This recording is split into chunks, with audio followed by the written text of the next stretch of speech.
Hi guys, welcome back to my channel. It's Meek again. Today we're going to have a very fun video. We're going to talk about the CEO of Neiman Marcus, which is an American luxury department store in the US, and the things that he said about the types of clients that they want to attract to the Neiman Marcus department store. Neiman Marcus is based in Dallas, in Texas, in the United States of America. I don't know if you know this, but to the Americans watching Texas in Tanzania is known as Little Tanzania. It has the most amount of the Tanzanian diaspora in America live in Texas. That's a fun fact. So anyway, let's get started. I have a lot to say about this. So what did the CEO of Neiman Marcus say? Because he's got a lot of the girls mad, honey.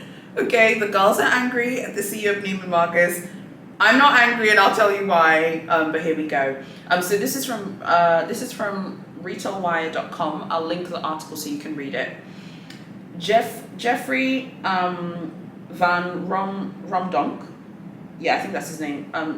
No, I think I've said his name wrong.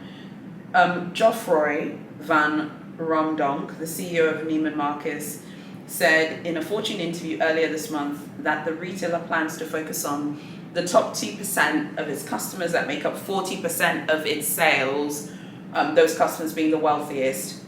Quote, "We are no longer about selling everywhere on the price spectrum, from clearance to high-end jewelry," the CEO said in an interview. He characterized it as being preferable to having a regular shopper spending $27,000 in a year to single visit transactions with no guaranteed clients returning. In the wake of these controversial statements, top sales reps at the retailer were horrified, according to the New York Post. An anonymous sales rep said a customer who spends about $5,000 a year was personally offended at the CEO's comments. Quote, "What about future millionaires?" Alluding to the role of the aspirational luxury shopper in Neiman's customer base. Okay, so here's the thing, okay?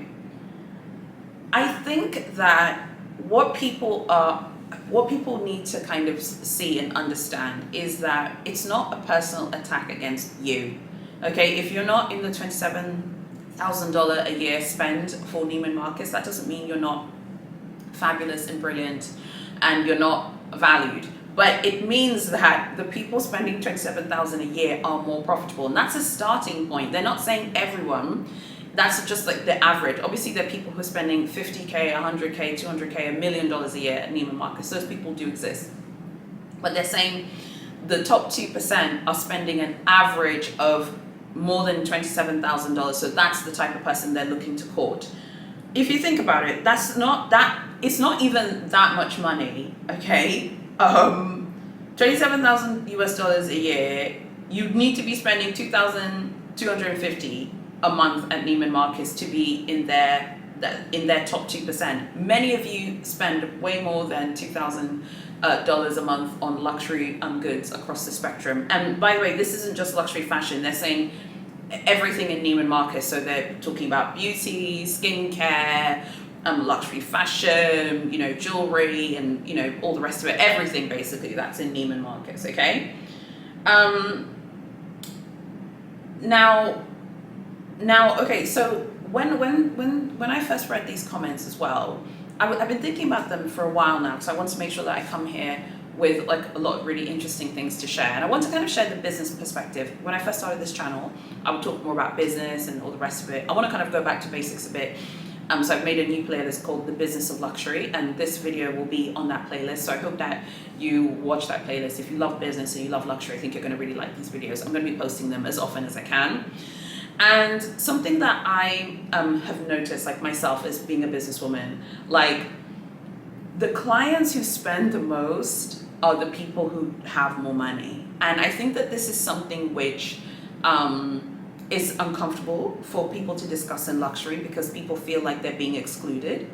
So please do not be offended by anything I'm going to say. I'm just talking about business and my experience as well. I have a lot of experience, particularly in the beauty space. I used to have my own boutique here, like a storefront. We did a lot of e-commerce with that. I'm still involved in e-commerce. I have an e-commerce brand.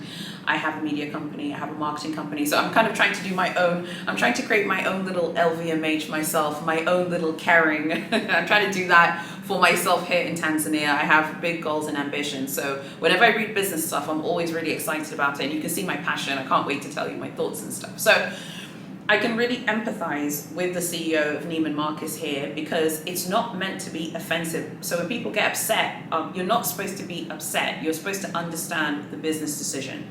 They have looked at their numbers. The top 2% are responsible for 40% of the revenues, okay? That means that it costs more money to target people who are not going to spend as much money. That is the bottom line about it. Because some people might say, well, what about the people who spend 10K a year, but they're only spending 10,000? If you listen to what he said, they care about you coming many times. In another article, they said how in the top 2%, the customers in the top 2%, I beg your pardon, who are spending $27,000 minimum or more, are coming at least 25 times. So they're looking for people who are going to be coming often and spending every single time. Neiman Marcus is a department store. So we've talked about this before. Department stores, it's easier to browse, and department stores are always going to attract more people who are browsing, and there's absolutely nothing wrong with browsing as well. Browsing is fine. I just want to be clear, particularly in department stores, browsing is fine. We've talked about this in my dragging videos, how you get dragged for browsing in flagships, but in department stores it's fine because they know you're going to come back.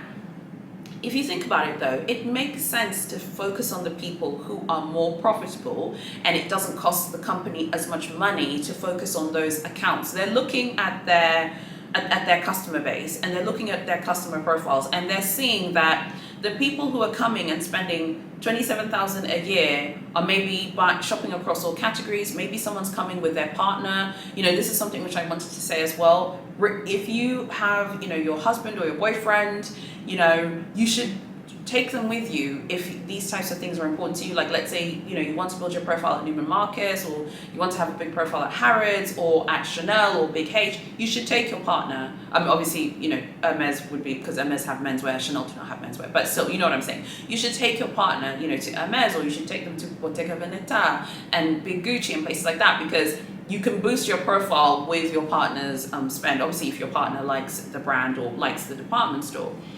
So I think that this makes complete and total business sense. People, if you have never run a retail business, I have, okay? I've done physical retail, I've done online retail.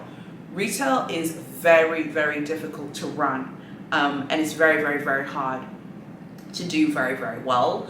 And one of the biggest challenges with retail is getting repeat customers who are profitable and who will increase transactional volume over time. That is another issue. So maybe that's also an issue that they have, is that they're seeing that the people who spend under 27,000 are taking time away from clients who are more profitable, and they're not spending as much money. I had this idea, and you'll tell me if you want to see this video from me, but because I was getting ready to film this video, I was like, how much money have I spent actually on luxury, like luxury fashion, luxury beauty, luxury travel, like since, let's say, since the trip I did in August. We'll count from August up until now. And I was actually like in pain, because I was like, well, I spent way more than I thought I had. I spent way more money than I thought I had from August until now. And I've spent way more from January until March as well. Let me know if you want to like see this video from me that I'm planning to do. I'll do it though when I come back from my summer holidays. I was thinking about doing like a mid-year review, like after my summer holidays in Europe, like of how much money I've spent in luxury, like luxury fashion, luxury beauty, luxury travel. Let me know if you want to see that video, because I think that could be interesting. I won't say how much I earn, because I feel like people get weird and creepy about that, and I think that's just a very private thing. But I'm more than willing to share like how much I've spent in luxury, because I think that could be interesting. I don't unbox everything, by the way, guys. Like, I don't even show everything. I think I show like 70% of the things that I buy. Even my husband, when we went to Johannesburg in January, was like, oh, you haven't even shown like all of the other stuff that you've purchased. And I bought a lot of stuff. I don't show everything. The only brand I'm committing to showing everything is Hermes, because I can't stand the gatekeeping around bait. So if I buy things, I have to show you. Like, I wouldn't even feel right not showing you my Hermes stuff, because it just feels wrong. But I don't show everything anyway. I would say like I show 70% of the things that I buy, because there are a lot of luxury beauty purchases I haven't shown, a lot of luxury fragrance I haven't shown, lots of luxury skincare that I haven't shown as well. So if I think it's interesting, I'll show you. If I don't think you'll be interested, I just don't show it, if that makes sense. But anyway, when I was getting ready to film this video, I was like, oh my God, even me, I was like, whoa, I've spent way more than I thought I had. And the thing with me is like, I keep track of my spend per brand, but I don't know how to explain it, but I don't necessarily like put money away for luxury. If I want to buy something, I'll just go ahead and buy it. I hope that makes sense. Like, I don't like put money away per se, but if I want to buy something, I'll go ahead and buy it. Or if I want to go on a holiday, as long as I can get my visa, we'll go ahead, and go on the holiday. So I was thinking as well about me. I was like, well, I've spent way more than I thought. So I can imagine that a lot of the people in that like $27,000 per year range at Neiman Marcus, they've probably spent way more than $27,000. Like, they're probably thinking that they spent $27,000, but you spent $50K, and it's really possible. Now, all of this comes back to what we're going to really discuss in this video, which is income. I was watching a lot of Chanel price increase videos from other creators on lots of platforms, not just YouTube. Everyone's talking about this increase. And something which I think people are not mentioning, and I don't understand why, is this is really about income. Chanel wants people who earn phenomenal sums of money to buy their toys. They are toys. I have said this for like literally months and months and months, that Chanel handbags, Chanel evening bags, Chanel products in general, even Chanel Prêt-à-Porter is a toy, okay? If you look at Prêt-à-Porter, like from other brands like Big H, even Big LV, which I think is very reasonable, Bottega Veneta, and even Celine, it's very well priced. Anyone can go into Big H today or Celine today and find a t-shirt, a jumper, and walk out with it. If you watch this channel, you can absolutely afford to buy Big H Prêt-à-Porter, Celine Prêt-à-Porter, Louis Vuitton Prêt-à-Porter, no question about it. Chanel's clothing is phenomenally priced. Like, it is absolutely insane. Like, some of the pricing of the Prêt-à-Porter is like crazy pricing.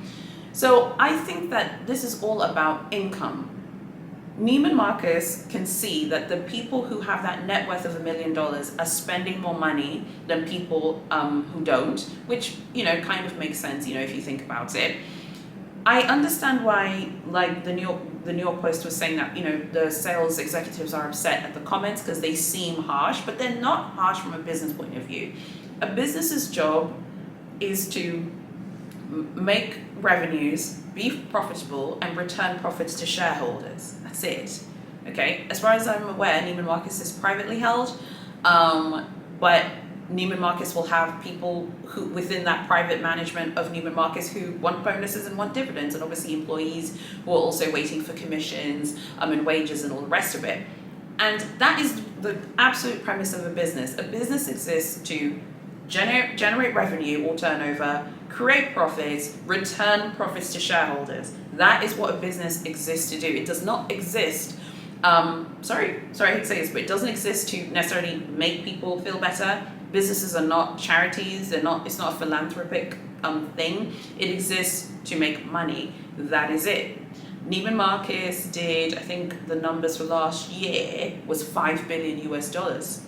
So, and I think that they had drama a few years ago, bankruptcy. They've come out of that, and they're healthy. They're generating revenues. They're doing what they're supposed to do. And this CEO, because Neiman Marcus had gone bankrupt before, this CEO's job is to make sure that Neiman Marcus does not go bankrupt again, because then people will lose their jobs. All the people working at Neiman Marcus will lose jobs, and people who depend on Neiman Marcus for livelihood or indirect income will lose jobs as well. So making the right business decision is the right decision all of the time for these luxury brands. Now, what I will say is this: I'm very curious to see how they will grow accounts, because that is also something which you experience when you have like a consumer-facing business, whether it's e-commerce or physical retail. There's this thing called omni-channel, where you have physical retail, direct to consumer, wholesale, and e-commerce. Like, you have a lot of channels together.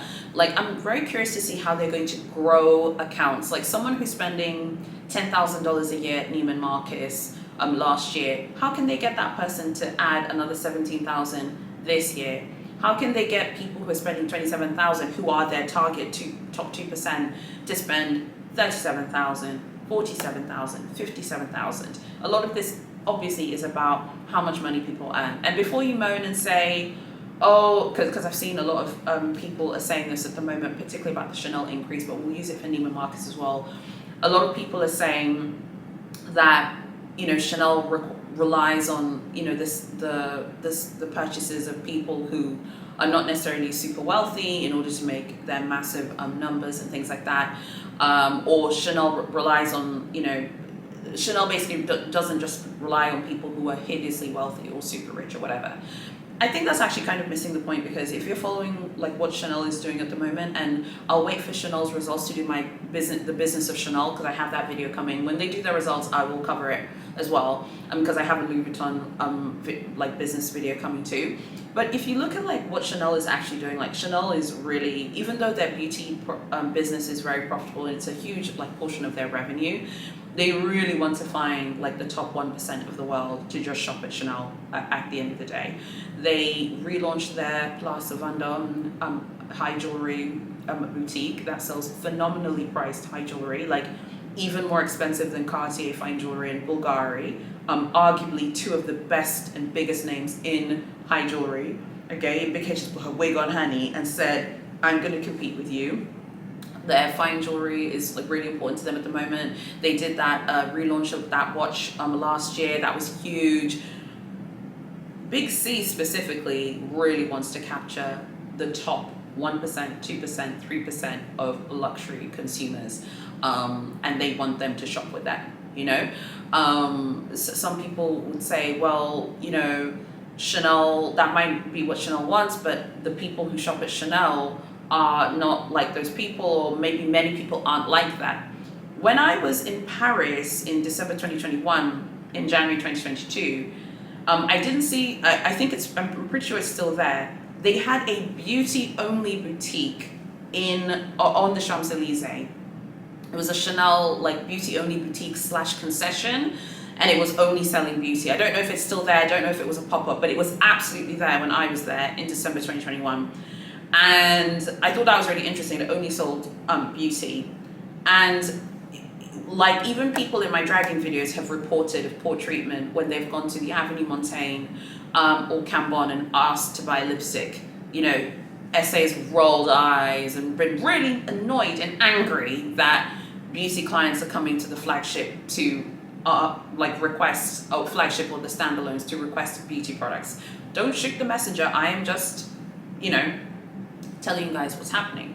So if you think about it, like that's not really a massive priority for them. It's not something which they're like, oh, this is like a huge priority like for us. They really want the fashion clientele. Chanel's a couture house. Couture at the end of the day is probably the end goal for them, or at the very least high jewelry and couture purchases and pret-a-porter. Like those are like the three main things for them.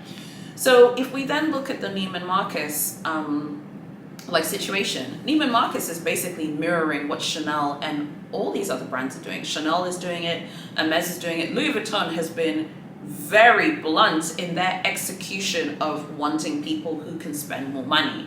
They're not even pretending at this point. They're not playing with you, okay? They want people who are going to spend a ton of money. I don't know if you guys watched Maria Draganova's Faubourg video. She posted a shopping vlog of Big H. But she posted that bag that was on the catwalk last year when she was looking at the display cases. It's like the Kelly, it's this like Kelly to go walk, but with ostrich feathers. They're real ostrich feathers, by the way, with ostrich feathers. And it's like, she said in her video, it was like 11,800 euros. That's a walk. That's a walk, okay? That is not even like a fully fledged out, thugged out handbag. That's a walk. It's 11,800 because it has ostrich feathers on it. You know, so these brands all want to be exclusive and target people who have a lot of income and can afford to purchase these products. I think that people get upset and maybe take it a little bit personally and feel like, well, how come I'm not part of the thing? You are absolutely welcome to shop there. They'll happily take your money, but their target customer are people who are going to be spending a lot of money on luxury discretionary income. You know, like whenever you go on TikTok, they're always like people who post these videos, and they're never people who know anything about luxury. It's always people who are like not in the luxury space, and they're always saying like, poor people shop at these brands, rich people don't shop at these brands. What person, okay, who does not have any money can buy a Kelly to go walk at Big H at Faubourg with ostrich feathers? Remember, this is Hermes, so you need to have a profile and show loyalty, and then give Big H 11,800 euros, okay, for a walk, an exotic walk with ostrich feathers. What person can do that if they don't have any money? Give me a break, okay? We need to stop with these narratives. I don't know why people say these things. It makes no sense. Even with Louis Vuitton, people like underestimate the amount of money that's needed, even to buy their fine jewelry. Louis Vuitton's fine jewelry is beautiful, but very expensive. It's actually more expensive than Cartier. Cartier's fine jewelry is very reasonably priced, and Cartier is the queen of fine jewelry, boo-boo, okay? And Louis Vuitton is like, girl, what you're gonna give me is 7,000 euros for a bracelet. Okay, that's what Louis Vuitton is saying. So I guess the point that I'm trying to say is, I think that when people say these things and when people discuss them, people are not understanding the business realities behind these decisions. Neiman Marcus, Chanel, and Hermes can see trends in their accounts and books. And Neiman Marcus specifically said the top 2% of their client base is responsible for 40% of the revenues. Translation: the people who are not in the top 2%, we can afford to lose them, and we're still going to put our wigs on. That's what Neiman Marcus boo-boo has said. You know, my whole life, I've always loved department stores. I have great memories of me with my mom and my dad walking around department stores. Department stores, to me, there's something so magical and special about department stores that online can never really recreate. I love, you know, going to a department store and discovering things. Neiman Marcus, honey, she has put her wig on and she has cemented her position as one of the top department stores in the world with the shenanigans that Neiman Marcus just pulled with this statement, because the girls are mad, honey. People are very angry about this, boo-boo. People are mad AF. And the CEO is like, guess what? My name is Tupac Shakur of luxury department stores. I do not care if you don't like it. They can see it in their numbers, okay?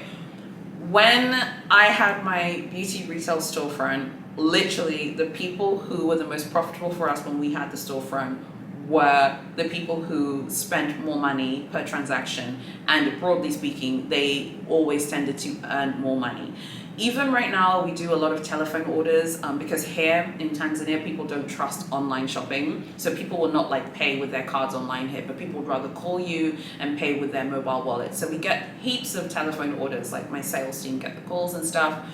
And what I even found, even in my own business for this e-commerce brand that we just sell locally here, is that the majority of people who are the profitable ones for us, even for my country, which is a developing country, are the people who earn more money. So obviously the people who earn more money are spending more money, generally speaking. Of course, there are people who are frugal. There are many people, you know, who are frugal and earn, you know, hundreds of thousands of dollars a year, or are, you know, they earn millions a year and they don't really spend a lot of money. That's not Neiman Marcus's target. They're not worried about those people, okay? Because I remember when this news came out, I saw some people commenting about this online, like, because this article has been shared like so much, and many people have been talking about it. There were some people saying like, there are people who are millionaires and who wouldn't even spend like $2,000 a year buying luxury goods. Well, they're not going to be Neiman Marcus's target. Neiman Marcus wants high income earners who love splurging. That's what they're going for. And I think that one thing that we need to discuss, and we see this a lot with like bloggers and blogging as well, is there are a lot of people who are like YouTubers, right? Or influencers or bloggers who will buy things, buy and sell, and through buying and selling their items, they're able to kind of continue to shop. I'm not part of that. Like anything I buy, it's staying with me. I don't like take part in that. But I think that also has an impact as well in the types of people who have these accounts and profiles. Because if you have to buy and sell constantly, like to afford new things, it means that it's like difficult for you to maybe continue spending at that specific clip, you know? There's always someone who can spend more than you, and there's nothing wrong, I think, in being like, okay, maybe I can't spend all this money that I want to spend, let me just spend in a way that's more organic to me so I don't have to continuously buy and sell, buy and sell, and buy and sell. And this is why, you hear about people talking about anti-hauls and de-influencing and things like that, because so many people are shopping constantly, but maybe selling and selling and selling so that they can afford to buy new things. I have always said this, and this is what I believe. I think that you should just do whatever it is that you can afford based on your income. Don't worry what people are doing online, because, for example, bloggers and influencers get so many things gifted for free. The amount of things that you get gifted or you get offers is absolutely huge. So you shouldn't compare yourself to a blogger. And then even with like Hermes specifically, like bloggers don't have to buy bait, influencers don't have to buy bait. We do, okay? So you can't, again, compare yourself, to those people.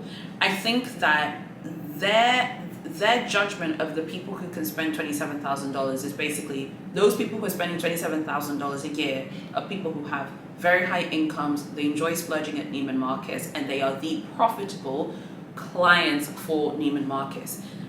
They are making a business decision, and they are making the right one because it's the right business decision for them. Honestly, like when I was getting ready to film this video, I was thinking about my e-commerce brand, and I was like, we should have just focused on the wealthier customers way earlier. Like we're focusing on them now, and we're seeing like green shoots, we're doing well with them. They're much easier to sell to. Like even for the local market here, the people who have more money are way easier to deal with than the people who are more price sensitive. And I think, respectfully, I think that Chanel is maybe experiencing this too, obviously on a much grander scale, on a huge scale, because it's a huge, multi-billion-dollar brand. But maybe they're seeing that the people who are very sensitive about pricing are just very difficult for them to even cross-sell to, if you think about it, like cross-selling other things. And I think that is also an issue, because when you have a retail business, you want to cross-sell other products and convince people to buy other things and be like, hey, we have this, but we also have this, you should buy this, you should buy that. If someone is upset about a Chanel like mini going up, if an SA is like, oh, by the way, we have prêt-à-porter and it's like $7,000, they're probably not going to be happy about it. They're probably not going to want to talk about the fact that your clothing is now $7,000. Your classic flap, I forgot which size, is now $10,200 in the US.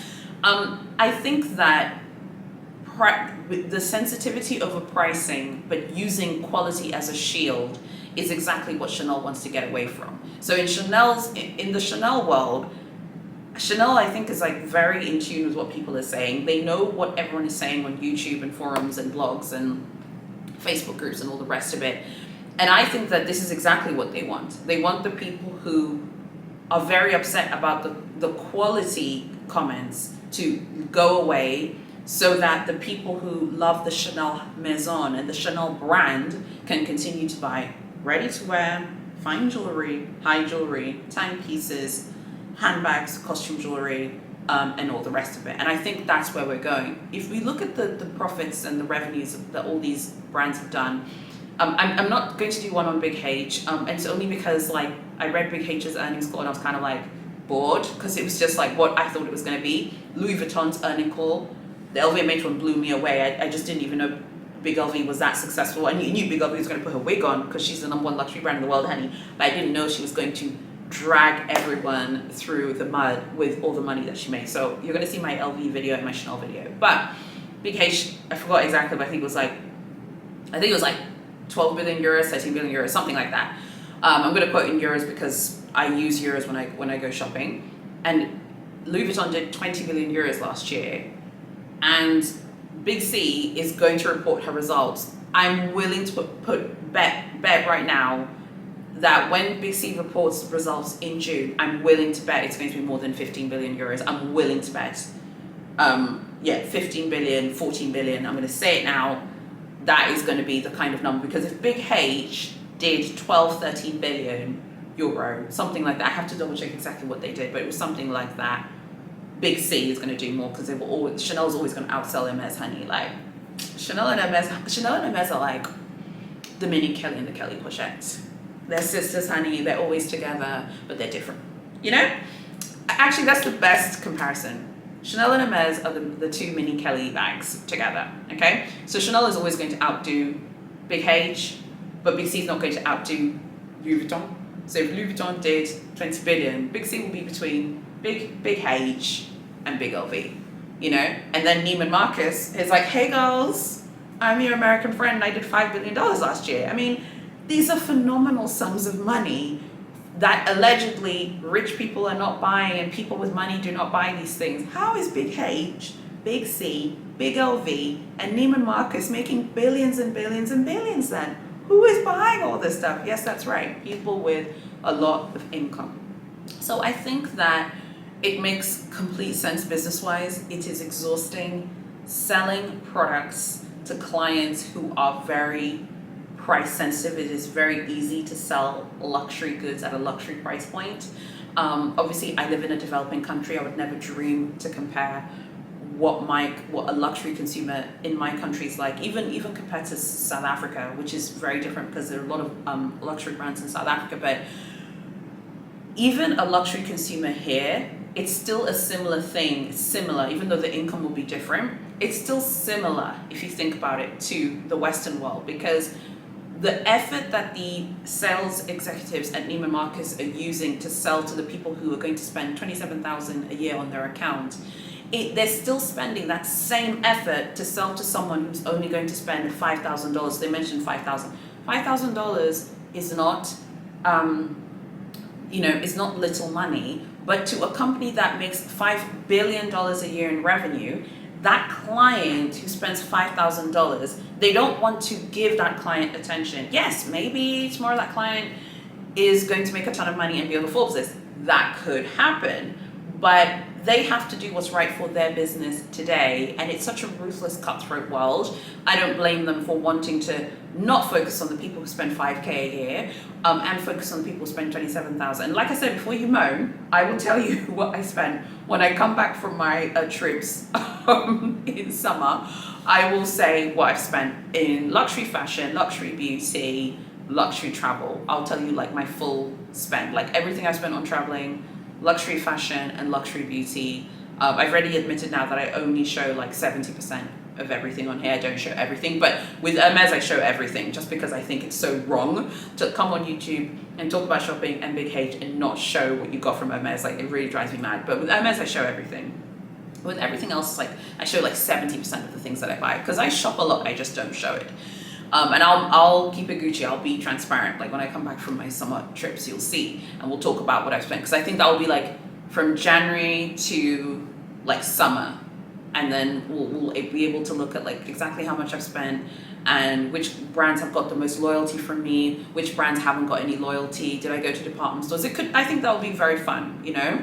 And many people don't want to talk about this stuff because they don't want to be critiqued and judged. I mean, I live in Tanzania, honey. What is someone going to do? You're going to fly over here and yell at me? I mean, come on. You know, we'll have a good time with that video. So, I actually, like, I hope my husband's not watching. Because I know my husband's going to be like, you spent how much now?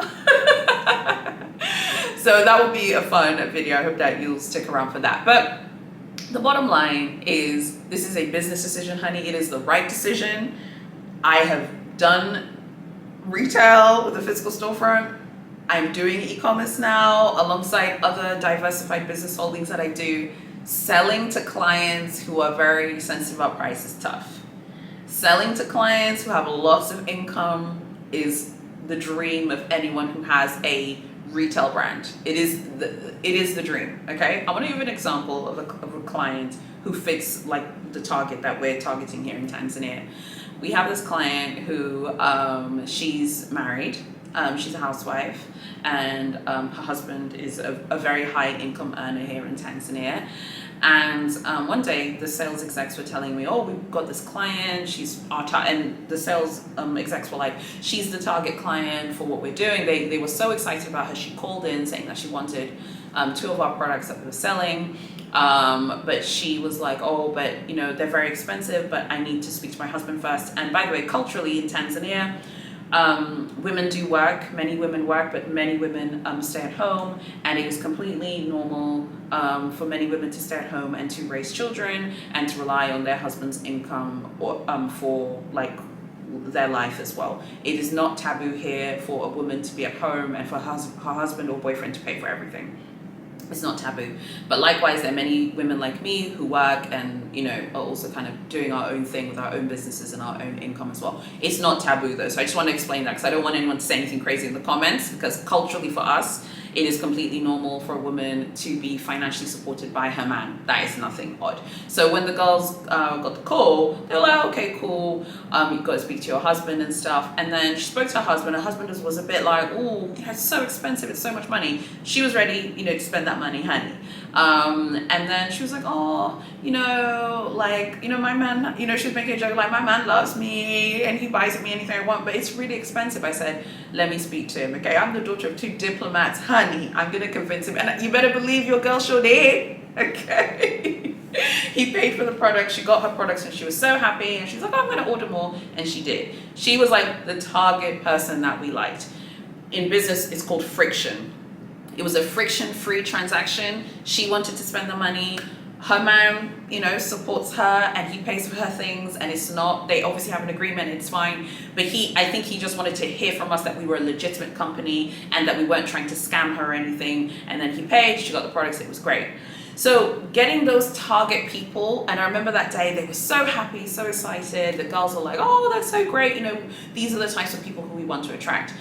Getting those target people for any business, whether it's me, whether it's Big C, whether it's Big H, whether it's Neiman Marcus, that is the goal, is to focus on the profitable people who can spend more. She bought 2 really expensive products. She didn't buy the cheap versions of those products. Now, the people who buy the more affordable versions of those products, honestly, I am being diplomatic because I don't have to speak to them every day. My sales executives speak to them because they process like the telephone inquiries, and they're always really upset when someone doesn't want to buy the expensive thing. They're like, oh, this person doesn't want to buy the expensive products. Like, they want the more affordable products. It's so hard to convince them to purchase. So it is easier to sell the more expensive products in any category for any business, whether it's just my business, which has very few people work in my company, or whether it's Chanel, which has 28,000 employees, or whether it's Neiman Marcus, which is doing $5 billion worth of turnover in a year. It is easier to sell to the people who have higher income and who want to spend more money, and that is the bottom line. And I know that sounds like hurtful and it sounds so harsh on paper, but if you think of it from a business point of view, the business will thrive,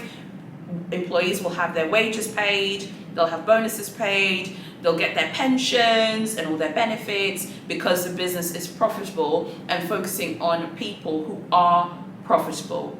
Okay, so I think I've finished going on my rant, but the people moaning about what the CEO of Neiman Marcus said. The CEO of Neiman Marcus is absolutely spot on, and he's right. The people who are spending more and have higher income, the Neiman Marcus sales execs need to focus on those people because they can grow those accounts. It's going to be easier. It's easier to convince someone spending $27,000 a year to push that account to spend 50K is easier than convincing the person who's spending 5K to spend 27K. And if you have an e-commerce business or you've had a physical boutique, you know exactly what I'm talking about. The people who are already spending more money and who earn more, it's easier to nudge them in that direction. You don't spend as much effort in terms of your staff. Even your marketing costs are lower. But the person spending $5,000 a year at Neiman Marcus, it's going to be hard work for that person's SA to push them forward and be like, look, I need to get you to spend $27,000 a year That person's gonna be like, girl, I don't want to spend $27,000 a year. That SA has to move on and go find other people. I'd love to know what you think about this. As you can tell, I love business. I'm so passionate about it, and I love luxury brands. I used to film these videos all the time, and then I stopped. I don't know why, but the Neiman Marcus thing has made me just really excited about filming luxury business videos again. I'll be filming them, of course, in between my luxury travel videos, my luxury unboxings and hauls whenever I do them, and also just general luxury chit chat videos, and of course the bait videos. And the next video you'll see after this will be a back and bait video, so I really hope that you will stick around. Make sure you like, comment, share, and subscribe. So many of you are watching my videos but you're not subscribing, so I don't know what I'm doing wrong because you're not subscribing but you're watching. And I can see in my analytics you're actually not subscribed, but you look for my channel again to watch my videos but you're not subscribing. So correct it now, subscribe if you like my content. It's really important. I'd love to know what you think about this. I can't wait to read these comments. I'm very, very excited. Like, the Neiman Marcus CEO is thug life, because he said this in Fortune magazine, okay? And he had to have known that he was going to get dragged. And he got dragged, boo-boo, and he does not care. I need to be more like that. I need to be more ruthless. They only want the people who earn a lot of money. It's really about income, you know? Remember, like, how I would always say, you know, when luxury bloggers and influencers would be like, guys, I don't do my nails. I've done my nails. Guys, I don't go do my hair. I go to the salon all the time. Guys, you know, I don't drink Starbucks and all the rest of it, and that's how I buy Chanel bags, or that's how I buy fine jewelry, or that's how I afford to go traveling. Give me a break. Okay, so many people have got to stop this. You know, it's about income, and we know it. And even within the income conversation, there are a lot of people who have inherited money on TikTok, YouTube, and Instagram, and that is something that we don't really talk about. Like, the amount of inherited money that's involved with people's channels is significant. It's just not something that people talk about because maybe they feel like they don't want to come across very out of touch. And I think something else I want to kind of touch on as well is, obviously the world is going through really tough times, but Louis Vuitton still did 20 billion euros in 2022. BK still did, 12, 13 billion, Chanel is absolutely going to blow past Big H revenue-wise, okay? So they're going to be making billions and billions and billions as well. And Neiman Marcus did $5 billion last year, and we're supposedly living in a tough time, and we are living in a tough time, just want to be clear. It is tough, there's no question about it. But what this shows is that high-income earners are not really affected by inflation or economic issues, okay? And of course, these are all luxury brands, so Asia is very, very important, and sales in China and South Korea and Japan and Thailand and are very, very important for these brands. But even for a department store in America like Neiman Marcus doesn't have any department stores in Europe as far as I know.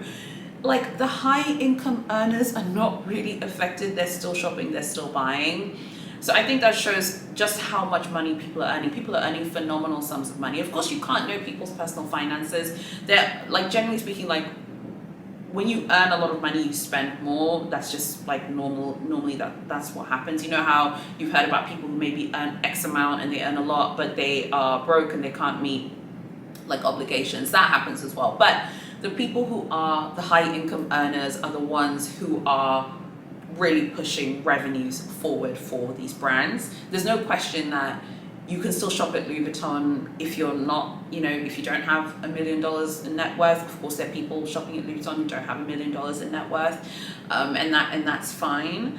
But the people who are the high income earners, if you look at the results, literally, guys, we're going to talk about it in the Louis Vuitton business video that I have coming, because I'm not even fighting with the girls in the comments, honey, because I'm coming with the business receipts, okay?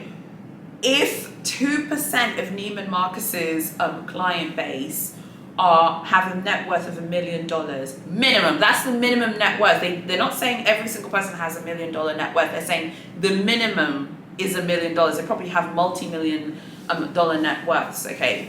that means that it's really the high income earners who are the key, and they're the ones who want the VIP experiences. You know, they don't want to they don't want to rub shoulders with everyone else. And before you moan and shout at me, I'm not saying it's right. I'm not saying it's right, but honestly though, if you're spending like 50k at Neiman Marcus, or you're spending £100,000 in Harrods, you want that experience to match that money that you're spending. I really hope that you have liked this video. I would love to know what you guys think of the Neiman Marcus CEO's comments. I am so interested to know what you guys think. You guys, the high income earners are keeping luxury brands afloat. Everyone is like, it's not true. It's not high income earners. Girls and boys, honey, it is high income earners. The numbers don't lie. And the Neiman Marcus CEO, Bobo, said Neiman Marcus's high income earners are the reason why Neiman Marcus is late. And they're actually changing their business model. They're closing the non-performing department stores, and they're focusing on the more profitable ones where they're more of the top 2% of their client base. They had a lot of these discount like chains. They're closing those down, and they're focusing on the more profitable high income like department stores, basically, where they're more of that like top 2%. I'd love to know what you think about everything, and yeah, I'd love to know your opinion. Tell me if you're going to be interested in the Business of Luxury playlist. I've already created it. You can watch it there on my playlist on my channel pages, and tell me if you want to see that video from me. It could be interesting because I'm trying to think like which brand or which like category I shop the most from, like from luxury fashion, luxury beauty, and like travel. I'm trying to think.